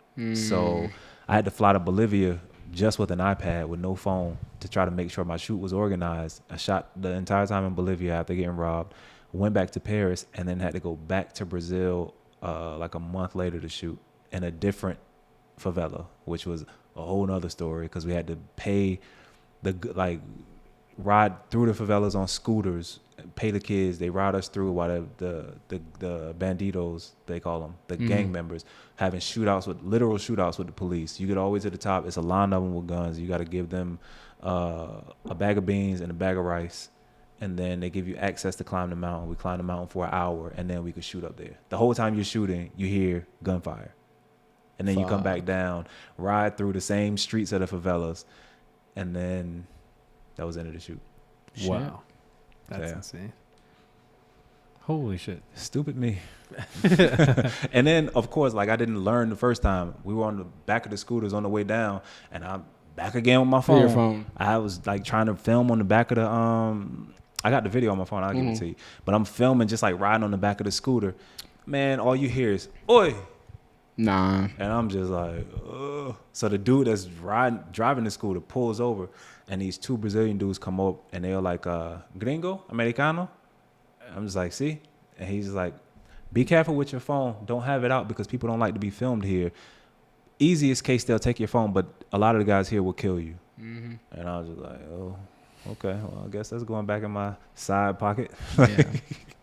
I mean, the same thing in Salvador and a lot of places, really, right? You just got to be careful with your phone and your cameras. And just, I don't know, man, just realize that, like, not everybody lives in the same conditions as you. 100%. You know what I'm saying? Like I'm subscribed to a lot of those Instagram pages of like animals just kind of like in the wild. Just because and I've only done it after going to Brazil because it just reminds you that like, yo, people are animals, and if they need to eat, if they're hungry, if you're on the menu, then you're just on the menu. That's so, wild. You know what I'm saying? Yours. You follow Instagram pages of animals eating other animals. Yeah. I do too. I do too. To prep, no, but the reason for him is so he knows. Well, because it reminds you that of what the world really is. Like, humans are really stupid if you think about it. Like, yo, we created jobs. That's the dumbest shit in the world. Currency. Yeah. Whereas, like, sometimes you just have to look at the world in the most, like, simple and basic form, which is you eat to live another day. And so sometimes, like, when I look at those channels, it just reminds me of that, of, like, yo, forget all the other bullshit. Like, life is super basic. It's super simple. Don't complicate it with a bunch of human-made shit. You know? Yeah. Like, the internet, all this stuff, whatever. Like, it's like all the jobs everybody's doing. It's just so you can go home and eat. Yeah. And sleep. And have a place to be safe. It's hard. I try not to think of that because that's what makes life meaningless in a way, right? Like if we're thinking about waking up every day just to like work and then. But that's why I've chosen to like create. Exactly. Because I don't like, and I'll tell anybody who's watching this, yo, if you work a job, I was always told by my mom, work an adult job to finance your childlike dreams. There's nothing wrong with working a job as long as you do something else with your, like, productive with your time, whether it's artistic or creative or whatever. So, yeah, like there was I can't remember the exact percentages, but like for sure, like the like, I don't know, let's just say 60, 70% of the people consume. Then the next 20 curate. Yeah. And or whatever percentage like leaves like 5 or 1% is the final percent is creators. Yeah. Yo, I'll never forget right before I moved to like when I really decided to move to Paris, I got home to my apartment in DC. This was like when Michael Jackson died. It was all over the news. And I remember just sitting there on the couch and I was just like, is this all I'm supposed to do with my life? Is go to an office for God knows how many hours, come home at 5 o'clock and just watch the news, eat dinner and go to sleep and repeat? Like, this is the most trash existence ever. And that's when I really started to apply for these like master's programs. I only got my master's to not do that anymore and to like not be blocked into this like this way of living. You know what I'm saying? Because just thinking of it that day is like, yo, this is super depressing. And it's just sad because like there's so many people I think who have dreams and who have talent to back the dreams, but they just won't do it because they're scared. You know what I'm saying? So they just go to these offices every day. Dude, there's a friend that I haven't talked to him in years, but at one time he was like friends of friends in this whole nother friend group that I have. But he just came up to me one day because like at the time my dad and I had our own business doing water and fire damage restoration, like completely different from photography. Yeah. But he just I was doing that and I was like starting photography. I was starting to get good. And he just came up to me one day. He's like, man, I'm just like so happy that you're following your dreams. You're doing what you want to do because I was too afraid to go after my dream. And he literally has a business plan, everything done. All he needed to do was fund it and start it, and he couldn't. He was too scared. Do you know what was his plan? Coffee shop that he, and I think he was using it as an excuse, but he said that Samba Latte came out and he was like, that was my business plan. Yo, you know how many times people have recreated the wheel? Yeah, like his plan could have been better, right? Yeah, I told him like, dude, this is just proof that it works. Yeah. That's the way I saw it. I've never really seen anybody follow their dreams and then get on their deathbed and regret it. I always see people. I saw this study years ago that said the average engineer, and it may be wrong now because this was years and years ago, so it may be out of date, but like the average engineer at IBM retires at 65. The average lifespan of the engineers at IBM is 67 and a half. Damn. So you mean to tell me you work your whole fucking life for 2.5 years where you old, you can't walk around, you're Not too even old to enjoying follow your dreams or even enjoy a comfortable life, and then you just die. Nah. Yeah. I'll spend my last dollars to create something if it's special to me. And if I don't make all my money back, okay, that just means I learned what to and not to do for the next time. The one of the things that I think about all the time is some guy wrote a book about he asked all the old people that they're about to die, what's one of your biggest regrets? And it's like a book of regrets of all these old people, and it's a lot of them are like, hey, make sure you tell your friends you love them. Make sure if there's something you want to do it. If you have a passion, do it. Just do it. And I was like, every time like there's something I don't want to do, or like I think about a friend, I'm like, I haven't called them in a while, I call them. Yeah, right? Like how many times I've called you, told you I love you? How many times I've called you, tell you I love you? How many times? Like I love you guys. It's just like we're friends, man, Yeah. and like this is how it should be. Like we're supposed to enjoy these moments. I'm fucking happy you're here, right? I appreciate it. And that's why I was like, I want to do this podcast, and like we worked all day and take pictures of yourselves with your friends. No, because like 100%, I have 100%. friends who have passed, yeah. and it's like I had one friend. His last name was Jackson, but rest in peace. But we both knew each other. We both knew him. Friends for years, and we didn't know we had a mutual friend. I told you about him. He's the one that passed out in the bathroom. Remember when you passed out? I was like, "Yo, my homie passed out," and he, same situation. So one big thing at the funeral was literally the only picture was a picture I took of him when I was learning, and he was an MMA fighter, and we just took some cool Muay Thai pose shots, and that was like and it's just like it sucks when your pictures end up being like the only things that they have. Like my mom's funeral was literally only photos of, like, well, not only because she had a picture of like her and my brother, but most of the photos were when I took her on vacation to South Africa or to Paris or to Rome, or you know what I'm saying. But yeah, man, like you just realize that none of this stuff is promised. And I guess now, more recently, that's been hitting me different of like, none of these days are promised. And you don't know where, like, I believe in God, but you don't know where the fuck you're going after this. Yeah. So I'm still like a little complainer when my friends want to take pictures, but now I'm like, yes, let's take the pictures. You don't know. That might be like the only instance that you had. Like me and my best friend, we were friends since we were 4 years old. I maybe have 2 photos with him, and they're somewhere in storage because my mom's house was like getting redone while she died. So I don't know where those pictures are. Yeah, that hurt. That hurt. I was thinking about like, do I have any pictures of Jackson? I was like, I don't. Yeah, I was like, I really don't. That shit sucks, man. Like, and that's why, like, that's part of the thing with, the more recent deaths, like my mom or like my mentor, Chimodu, the super legendary hip hop photographer. Like, I make it a point to take pictures of and with people now, just because you don't know, anybody could leave tomorrow. Like when I was coming here, like flying over Canada, we had the worst turbulence, and I was just like, well, that might be it. Yeah. But you know what I'm saying? You don't ever know that. No, I'm literally considered the old guy. Like Christmas, remember? Was it Christmas or New Year's? Oh, yeah. I'm like, everyone gather up. New Year's, yeah. I was like carrying a tripod, bro. I was like, I'm a fucking old guy. I was like, everyone gather up. But you also, like, you start to realize that, like, your parents weren't crazy when you were kids. 100%. They just realized that, like, your friends were leaving and they didn't have photos of them. So when you see your crazy uncle that's like, all right, everybody get in. It's like, yo, he might have just lost too many people and he has no memories of them now. So he don't want to do that again. Yeah. I think that's what happened to me. Yeah. Like, I was like, now I take, like, you know me, bro. I take pictures of everybody. Same. Yeah. Like, we were at playing poker at, what's his name's?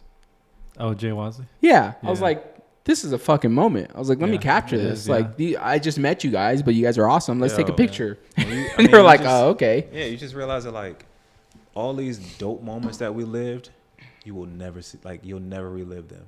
And every day that you live, you're just becoming farther and farther away from those moments. Yeah. So the only thing you have is memories. You know how many people I know that say, like, at my best friend's funeral, they were like, oh man, I didn't, because he had leukemia.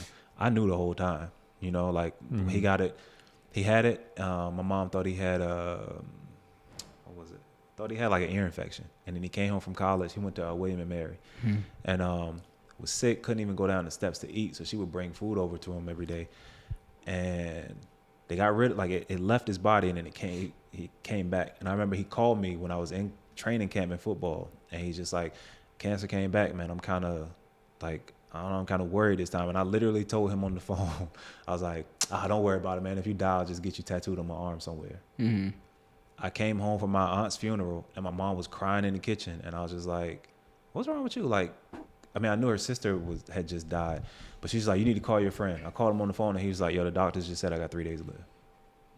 You know what I'm saying? And I just thought in that moment, like, fuck, I don't have any pictures with my best friend. We've been friends since, like, I'm 20 now. We've been friends since we were 4. Mm-hmm. So I had pulled out my old film camera in the hospital and took pictures of him. And then I didn't get him tattooed on me, but he had one tattoo. It was a lion on his arm. So I got it tattooed on my back. Mm-hmm. But, so technically you did. Yeah. Yeah. Yo. Yeah, power pictures, man. I mean, we need to. Can I run to the bathroom one more time? Yeah. Go for it. So sorry. It's all good. It's all good. What you want to talk about when we come back? Just the like standout photos or something from the book, or any questions you have? Yeah, I think just what you plan on doing in the future. You okay? You want some tissue? Man, fuck you. No, I'm being serious. No, I'm good. Yeah, that got me, bro. I was like, fuck. Yeah. I was like thinking all the photos. I was like, I don't think I have like. We can keep talking if anything, but like, Yeah. let's just keep it rolling. I don't think I have pictures with Jackson actually. yeah, right when you said that, I was like, I started thinking about all the moments. Yeah. I was like, fuck. I think if anything, it's like just a couple maybe, and then it was I one have of photos of him, but I don't think I have photos with him. Right? Yeah, same, or very little, and then like when like all of our friends, we all came together at the funeral, and then that's like when all of us were like, we shouldn't have to meet. This shouldn't have to happen for us to meet up and hang out again and to be together. And then also like the photo thing happened too. Well, we should invite Joel and everybody. That's actually a good idea. Yeah, probably should do that. It's actually a good idea. Let's do a game night here. Oh yeah, that'd be fun. I'm serious. Let's do it like next week. Yeah. But it's, and then like when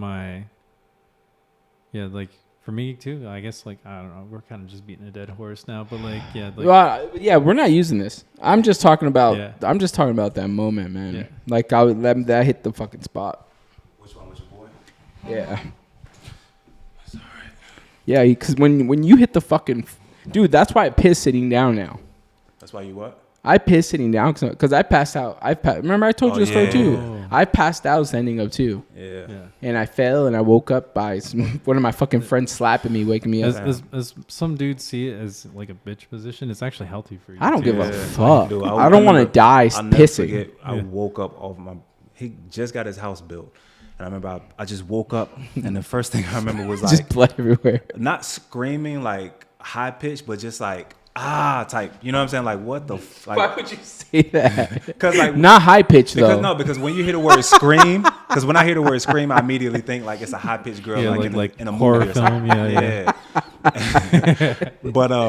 But it was just like, I remember like I woke up on the floor face down, just yelling. See, I gotta say yelling instead of screaming.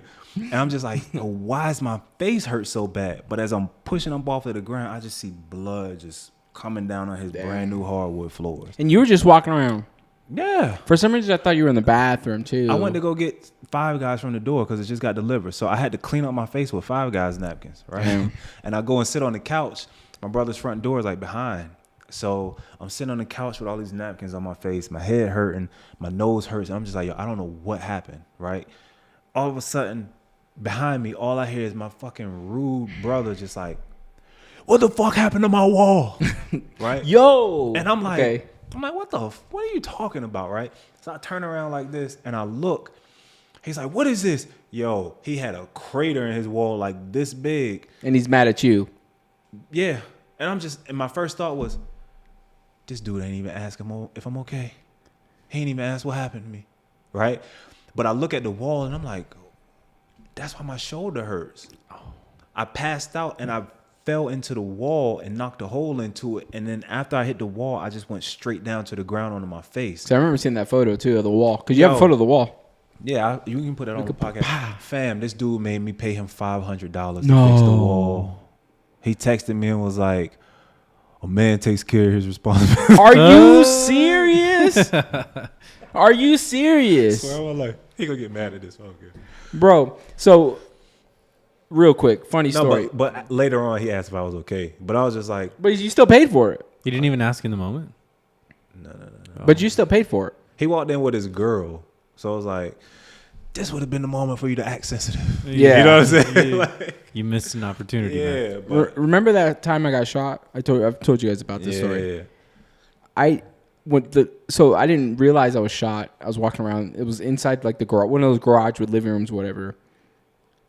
Once I found out, I was in shock, so I sat down. Yeah. Mind you, this is an Asian household. They all had the plastic over the couches. So the couch is fine, right? It has plastic all over it. Yeah. I sit down because I'm in shock. I got shot on my leg. I sit down and I'm just like, damn, I got shot. And this was during the Navy. I got accepted to SEAL training. Yeah. So you can't tell nobody. So the whole time I'm thinking like, they're not going to let me go to SEAL training anymore. The first thing I hear, you're bleeding all over my couch. Get the fuck off my couch. Yep. And I look at him. I'm like, I started cussing him out, bro. I was like, what the fuck? Are you serious, bro? I might die right now. Yeah. And you care about this fucking couch? Dude, I remember I got to Brazil and I'm I'm not like, to use this, but I just because we're talking about it. I just remember getting down there and I'm like, I'm running on the beach, man. I'm trying to get like keep in shape because that's the thing with traveling a lot for photography is like you start to get out of shape, man. You start to get a gut because you eat bad. So I'm down there, I'm working out, and I try to take like a little selfie of myself, like feeling proud I'm working out my first day off a 12-hour flight or whatever. Man, all of this shit bandaged up. So I'm like, man, let me take this off. I take it off. All of it's just like scarred, white meat showing all. And I didn't know my nose was broken. I just knew it was fucked up. Yeah. You know? It wasn't until I got back to Paris where I went to go see a doctor because it was still hurting. And she was like, yeah, it's broken, but it's already started to kind of set. So we can't do anything now. Just let it ride out. How's your breathing? I'm good. Fucked up. It was, What, yeah. You've never passed out or anything? Like ever? I used to have like fainting spells, but like not. There was only one time where I was actually falling, and my dad actually caught me. Damn. And I was falling backwards into like a glass coffee table. Oh, shit! Yeah. So he caught me. How old were you? Probably like 16. It was high school. Jesus. Yeah. Dude, I still got the scar on my shoulder from that shit. How bad were your fainting spells though? Like that was. I think that was like one of the few times I was like actually falling. And well, I think you know what? Now that I think about it, it's like the other times I was like, oh shit, it's hitting, and I would just sit down, and then I would be fine. But I would just see a bunch of stars, and like every time I got up too quick. Because the homie Jackson, I guess, supposedly was passing out a lot, right? And that's how he died. Yeah. Oh, so I guess like the details exactly. What I was told is that he passed out a lot. Like he was just and he was in the he bathroom and he would passed out, and Yeah, I don't know. So I got my food, and then I went to pee, and then. So you did pee? Yeah. Oh, I thought you said you were just walking around. No, I went to the front door to get because I ordered Uber Eats. And Yeah. I got Five Guys, and I went and I put it. I had to go pee real quick, so I put it on like the sink on the counter, and on like the ledge or whatever. And I peed, and I grabbed my bag. And So I it was remember true, and I walked out of the bathroom, and all I remember is flushing and then waking up screaming next to a bag of Five Guys. So I've passed out pissing. He's passed out pissing. It's a thing. It's and called then my thought process is Jackson did the same thing. Yo, it's You remember the French word, huh? no. Bourgeois pee. No, because I told him about it. Yeah, we Googled it. Yeah, because men have a good possibility of passing out while you're pissing. I didn't know that. Yeah. It's called and that's what scared me because it was right when Jackson passed away. It happened to him.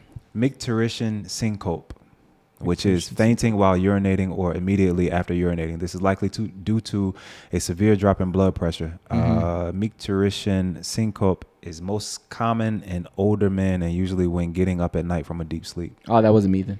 I wonder if not to mention, like, I mean, you know, sometimes you get the shiver. I was like, I wonder if it's part of that. That's like cold because you're pissing out a lot of hot water, so your body's adjusting to it, and you get the chills. Shit got me. Yeah, but that's why I sit down pissing. I understand it.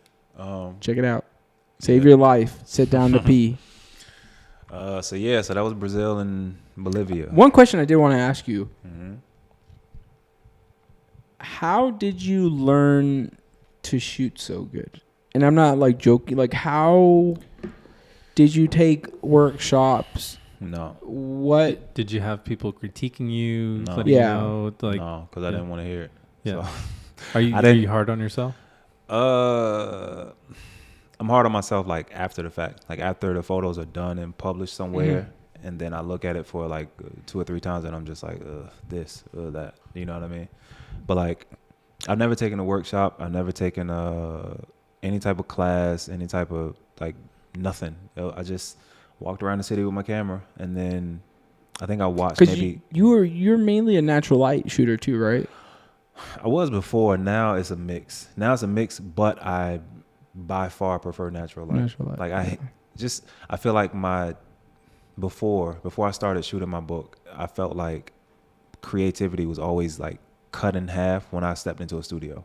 Mm-hmm. You know what I'm saying? That's like, how I feel. Yeah, I was gonna say, I feel like you feel like that too, right? Yeah. But like, since my book, half the mood boards that I come up with for different fashion shoots are in studio. You know, I don't know if it's because of the temperature. I know it's getting colder in Paris. So I mentally start to prep for it.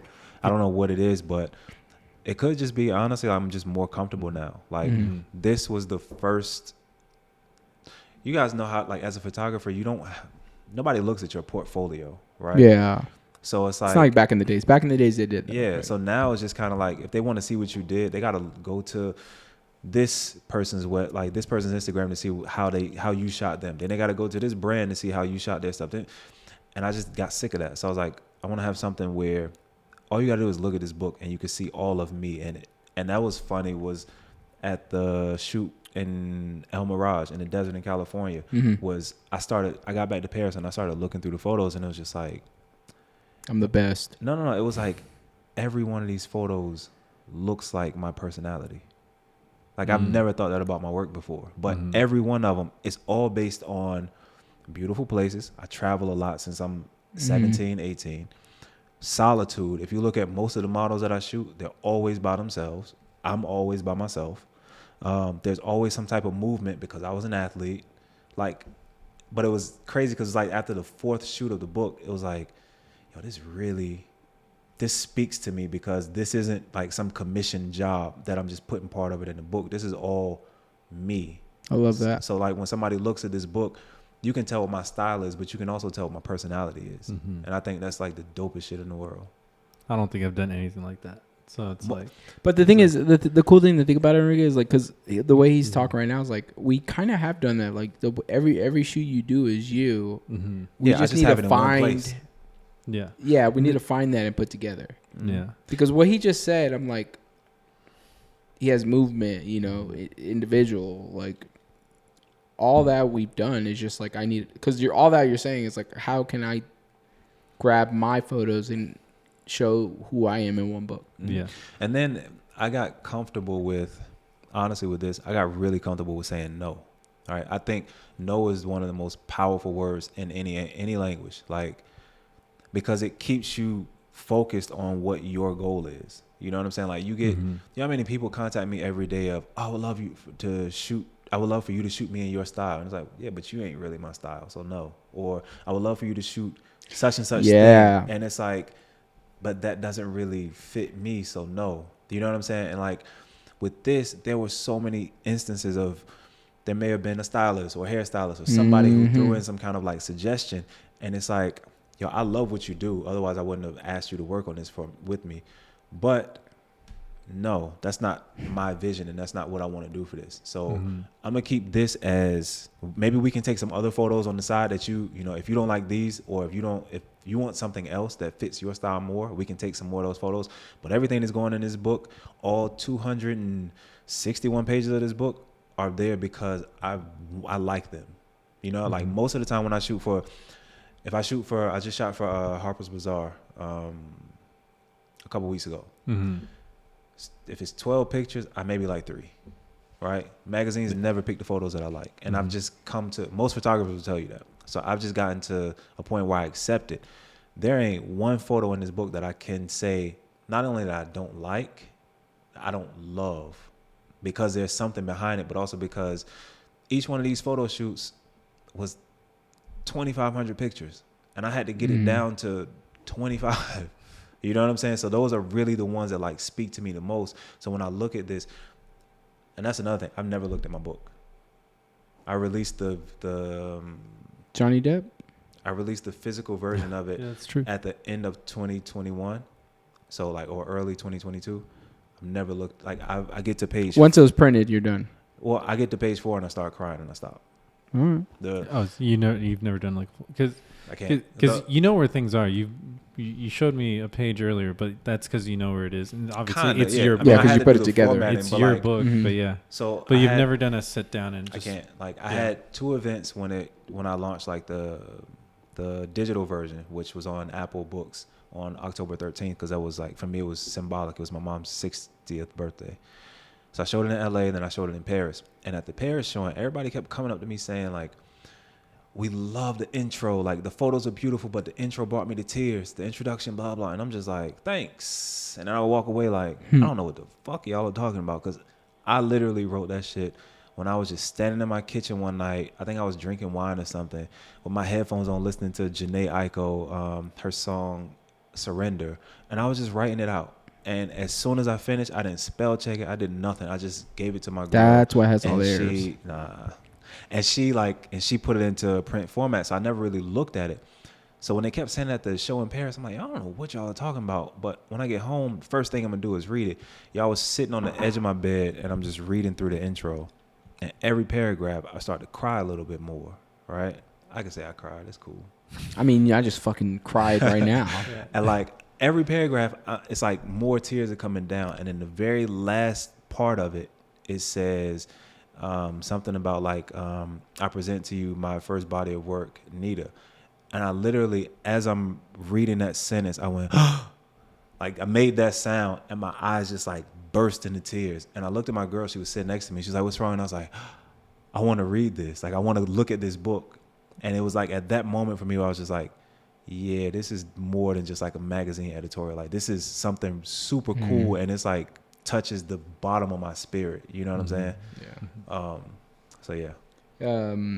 So I'm working on a book with Enrique. Dope. We did the WSOP last year, and I had the same thought. I was like, man, I don't even know if I should do this book.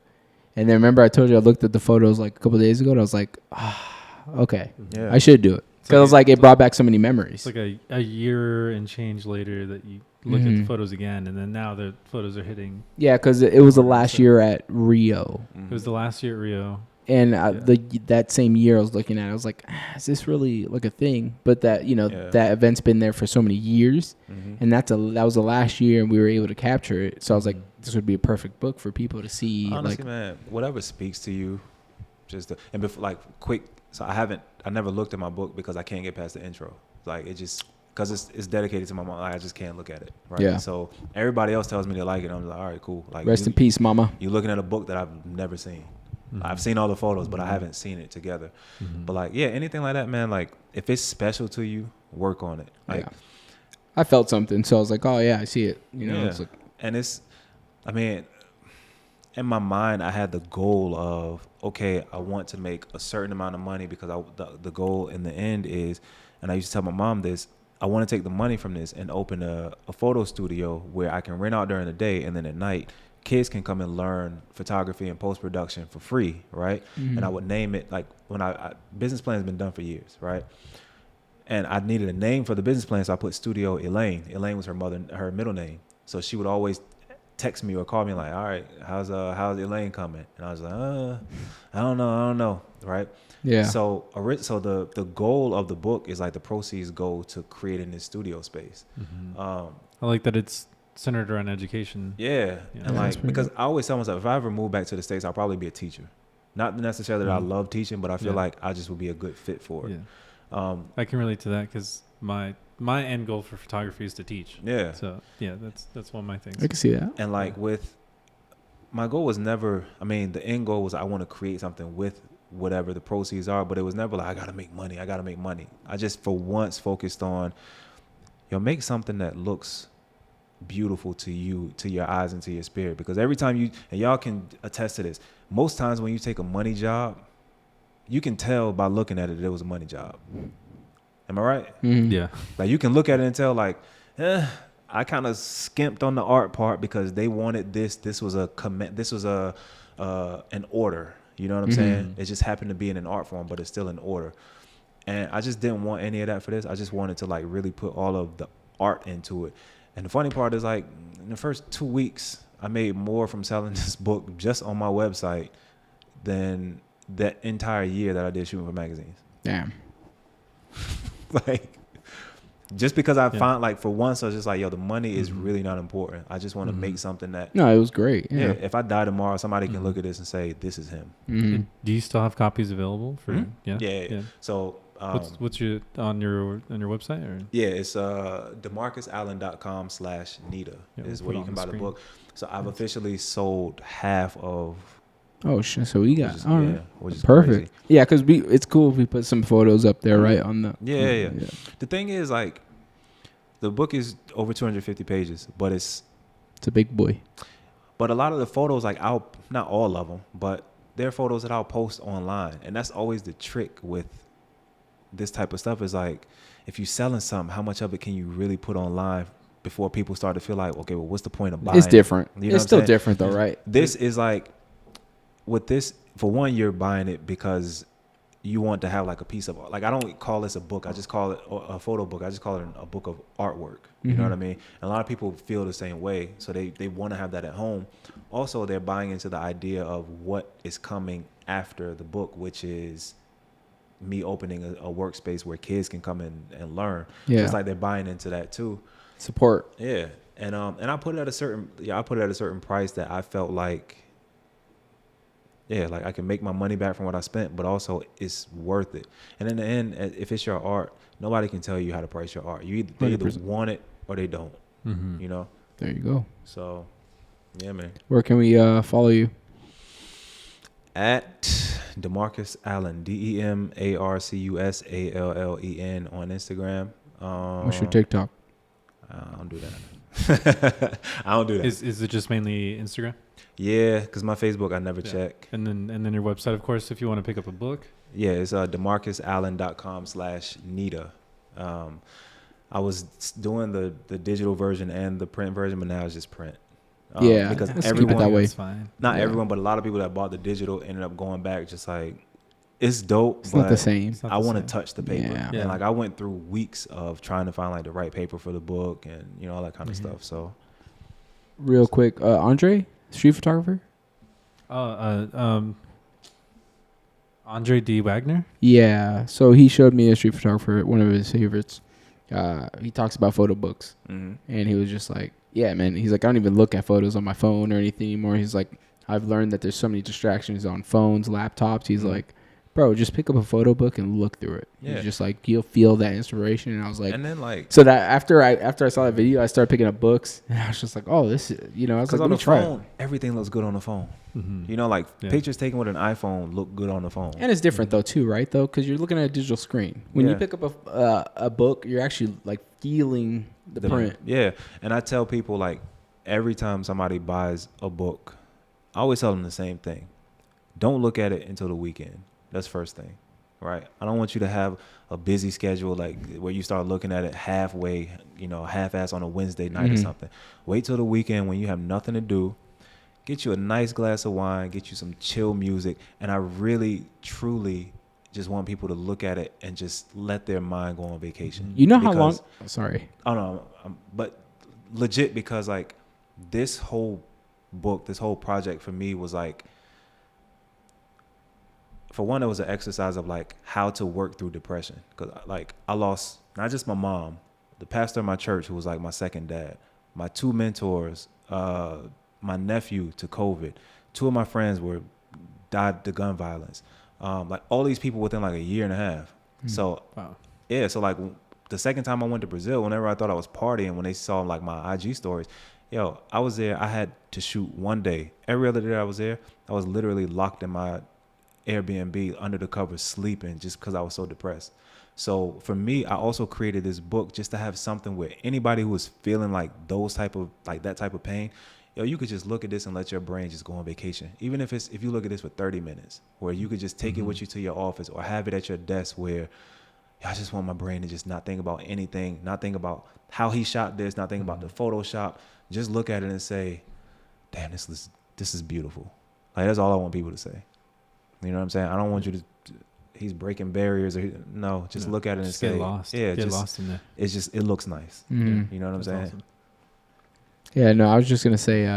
I told Bree literally the same thing. I was like, because when I got the book, I was just like, I'm not gonna look at. I didn't look at it for at least a month because we were working WSOP or something, and Bree was like, I wasn't mad at him, yeah. but whenever I send a copy out and somebody doesn't write me back, and I'm just like, damn, did they like it? And he ain't write me back for a while. So I didn't look at it for a minute. Yeah, I'm like, yo, I didn't look at it for a minute. Is out of respect for the book? 100%. You could ask Bree because I literally told her because she was like, have you looked at it? I was like, nah. I was like, I'm too busy. I was like, I don't want to look at it until I want to like have some free time and look at it. Because I was like, it's just, I feel like it's disrespectful to just be like. I remember you told me your mom liked it, and I was just like, okay. Bro. I was like, okay, it's crazy. No, I'm being serious. I forgot parents, all about that. Yeah.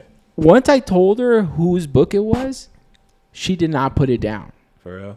And I can't even get my mom's attention like that, bro. I buddy, swear to God, dog. No, I swear. Like, I was sitting there, like, I was like, Mom, this is Demarcus' book. She's like, oh? She opened it? Yeah. I expected this. Oh, pretty. Just quick flips and. Yeah. Nah, bro. So I'm standing there like this. I'm just like, bro, she kept turning. I was just like. Yeah. Trying to get it back. Yeah, and she just kept turning. I was just like. What I think is cool a lot of times, honestly, is like, I'll ask people what their favorite, like, what's your favorite picture in the book? I'd probably say the couple dancing. In Brazil? Yeah. I was going to say, because you were talking about they're all individual, but then I was like, my favorite ones are the couples because they're different. Yeah. Because there's two. Okay. Yeah, I unfortunately have not been through. Also. But what's funny is because every time I ask someone, their favorite changes. And I think that's super dope. The water ones were dope too with the reflections. What location was that? Bolivia. Yeah, I had to shoot that whole that thing shit's with insane. a mouthful of coca leaves. Yeah, those are insane. But to be biased, I think I love the location. Right, that location is fire. I don't know. I don't know if I have a favorite. I have like favorite photos. I don't know. I don't think I have a favorite shoot.